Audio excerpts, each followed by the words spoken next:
Ar mėgsti žaisti slėpines? Aš kai buvau maža, mėgau šį žaidimą, bet slėpinės tai yra labai gera pamoka. Pamoka būtent kalbant apie sėkmę. Dažnai nori žmonės greito tiesioginio kelio į sėkmę, nori tiesiai pataikyti į rezultatus, daug uždirbti, padaryti karjerą, pasiekti viską, ko jie nori gyvenime ir panašiai. Taip ar ne? Bet dažnai taip nepavyksta. Kodėl?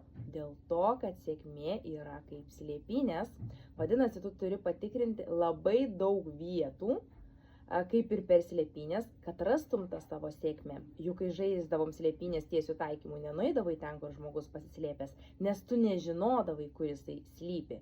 Tai lygiai taip pat ir gyvenime, tu tikrini kiekvieną vietą, galbūt teks patikrinti ir 10 kartų, bet 11 vietoje tu turbūt ir rasi tą sėkmę. Taip kad nepasiduok.